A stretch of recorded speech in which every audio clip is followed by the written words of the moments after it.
As Republicans are preparing for unified government, Democrats are just trying to pick up the pieces, trying to figure out what went wrong and how to rebuild a coalition that Donald Trump has picked apart. The next chairman of the Democratic National Committee will play a big role in that task. Joining me now is Ben Wickler, the chairman of the Democratic Party of Wisconsin. And Ben, I know you've been considering entering the race for DNC chairman, so are you running? Man, it's great to join you this morning. I'm running for chair of the Democratic National Committee because we need to unite, we need to fight, and we need to win to stop the GOP from ripping this country apart and ripping off working people to enrich mega billionaires who funded Trump's campaign. This is a time for Democrats to come together to learn about what we need to do and change and to start winning elections up and down the ballot for the next 4 years. But what do you say to some people? Maybe your opponents might say, look, you were a leader, party leader in a state that Kamala Harris lost. She lost in Wisconsin in 2024. So why give him a promotion? Well, the thing about the last 4 years is that we've seen a Republican Party that in Wisconsin came in and tried to dismantle our democracy, robbed working people, smashed unions, attacked public schools, restricted voting rights, and Democrats organized, united, and fought back. And over these last 4 years, we've won election after election. Biden in 2020, Governor Evers in 2022. We flipped our state Supreme Court majority. This year, we had the smallest swing of any battleground state in the country, just 1.5 points towards Trump. It was the closest state in the union. And at the same time, we turned out more votes and won our U.S. Senate race for Tammy Baldwin and flipped 14 state legislative seats. This is a purple, intense state. And what it teaches you when you fight in a state like Wisconsin is how to organize everywhere in rural areas, cities, suburbs, small towns, across race, ethnicity, gender, geography, generation, ideology. It teaches you to communicate, even to voters who may not be paying attention to what Democrats have to say. We know that we lose when voters get their information about Democrats from Republicans. So we need to level up the intensity, the omnipresence of our fight, and we need to communicate directly to working folks, no matter what they look like or where they live, about how we're on their side and the Republicans are trying to rip them off. So obviously the big question is going to be for the next Democratic National Committee chairman to figure out what went wrong for the party, try to fix all the problems that were very apparent in this election cycle. So for you, if you were DNC chairman, what would you say is the biggest problem Democrats have to fix right now in order to appeal to voters and win elections? The central problem is that voters, many voters have internalized this idea that Democrats are not on their side. They're not fighting for working families every day. They have other agendas. That is the Republicans' line of attack. And for Democrats, we show who we are through our actions and through how and where we communicate. We know that most Americans agree with Democrats that our economy should work for working people, that every person should have the fundamental freedom and dignity and respect that should be every American's birthright.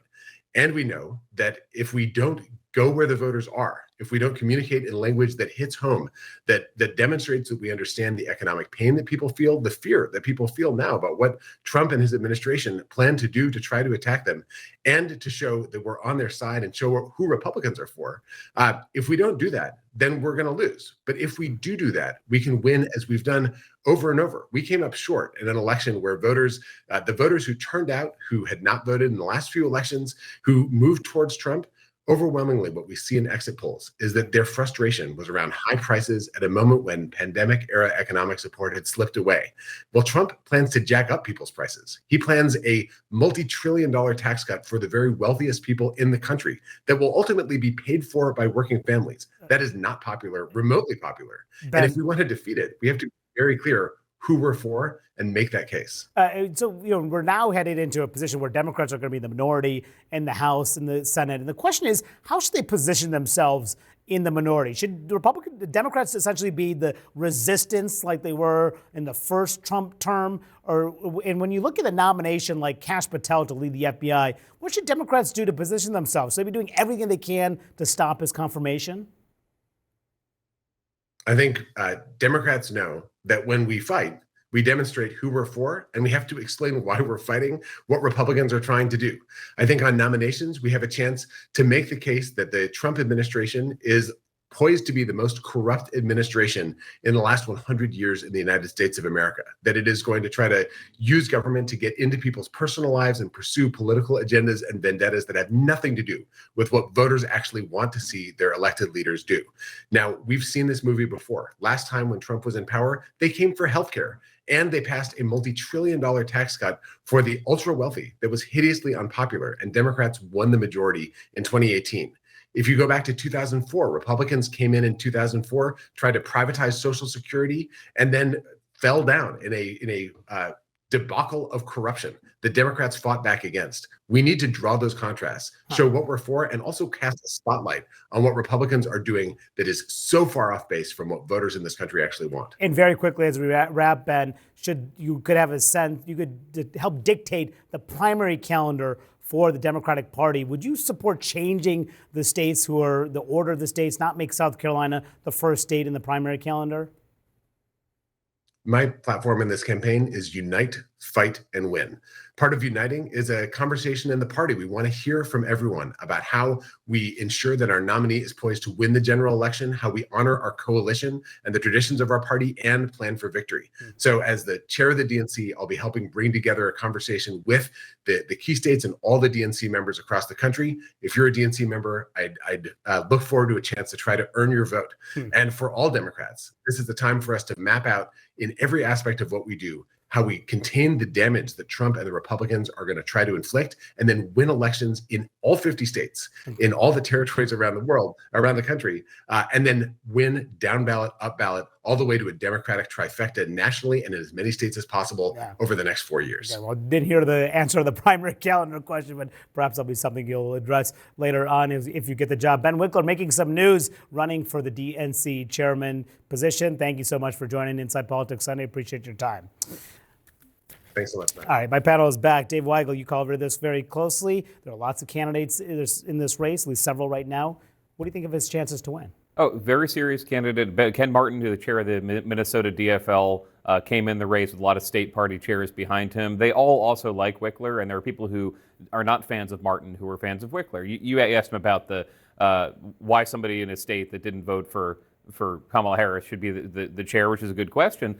But in Martin's Minnesota, the Democratic vote dropped from 2020 to 24, and it rose in Wisconsin. They just found more Republicans. And finally, the point he kept making to you about what we need to explain what we're fighting for, that framing, I think Democrats agree with parts of it, but he is unifying the Sanders wing of the party, which I feel is more isolated than ever. It doesn't really have a role in this next fight, that says the problem is you listen too much to big donors, Mark Cuban, Tony West, and to activists who say, yeah, my neighbors don't know what we stand for anymore. Yeah. And this is what Democrats, he's conveying what a lot of Democrats have said since the election. Yeah, and look, this election is important because there really is the questions about who is the leader of this party right now. And he's trying to fill that void. And which is why the DNC chair is important when you don't have any, the head of anything in Washington, right? Because a lot of people may not know who it was under President Biden, for instance. Well, exactly. When there's a Democratic president, the DNC chair is not as much in the spotlight. So whoever does take this, they really do have a big job, and they will have a national platform in the way that perhaps Jamie Harrison did not during the Biden years. And you heard there the stirrings of an argument for the midterm elections. Populist economics, that's how they're going to take on Trump. We're seeing a cabinet of billionaires and multimillionaires, presumably going to have conflicts of interests and scandals. And he also went on to talk about that personal issue of the president, and that will be what's on the ballot in the midterm election. But a bigger challenge than the last time Trump won. Because when Trump won in 2016, Democrats were outraged and surprised and alarmed, and we saw that huge march on Washington and a determination to fight him everywhere they could. You don't see that today. You see Democrats discouraged, disheartened. That is going to be job one of whoever gets to chair the DNC. And it's heard some fiery rhetoric from him. I asked him about the Trump resistance 2.0. It sounded like he kind of wanted that. Is the way the Democrats should position themselves going forward. All right, we'll see what happens. That election is on February 1st.